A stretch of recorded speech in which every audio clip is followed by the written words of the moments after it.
Between now and the end of this year, while we're waiting for a vaccine, between now and the end of the year, we're going to lose up to 200,000 additional lives. It ranged from 178,000 to 200,000. Due to Donald Trump's lies and incompetence in the past 6 months, have seen one of the gravest losses of American life in history. But sadly, it's not over.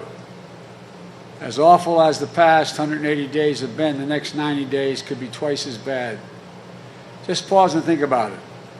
We could be looking at, as I said, between 178 and 200,000 lives lost, and all the president does is deliberately change the subject.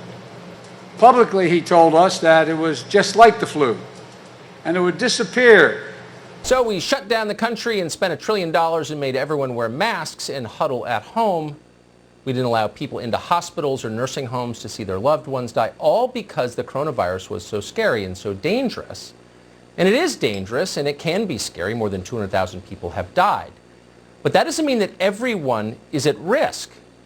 The details actually matter. So as part of our ongoing commitment to science on this show, we're going to give you the new CDC numbers. And they show the vast majority of Americans face no risk, virtually no risk. For people aged 1 year to 69 years, the survival rate post-infection with COVID is over 99%.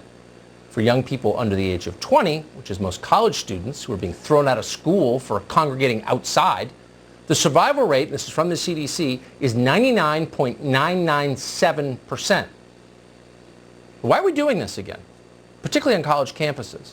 Dr. Mark Siegel has thought a lot about this. He's covered this story from day one. He's, of course, our Fox News medical contributor. We're happy to have him on tonight. Doctor, good to see you. Hi, Tucker. The media obsessing on the number 200,000, right? We're looking at both sides of this. We're looking at the death rate. We're looking at the number 200,000. We take it very seriously. But we're also looking at this good news about survival improving, increasing. Now, first, on the 200,000, I want to point out that a new study out of Oxford showed that over 30% of those deaths are not COVID. There are other causes, and they also happen to have COVID. The second point about that is that most of the deaths, 35 to 50% are still occurring in nursing homes, and a lot of that is preventable. But that's why the statistic you just said, that over the age of 70 is where the deaths are occurring. Under 70, it's almost impossible you're going to die, and yet from COVID. And yet fear messaging continues. Everyone out there, if you have a COVID diagnosis, I bet it percolates in your brain that it could be you. Now, why is the survival increasing so dramatically? It's because of earlier diagnosis. It's because of great medical care. It's because of remdesivir, a drug we talked about first in Nebraska, dexamethasone, plasma, new antibodies coming out that we're going to be able to use, vaccine on the horizon. All really good news, Tucker. So why the fear messaging? Why the message to the public that you could be next? I have one answer for that, Tucker.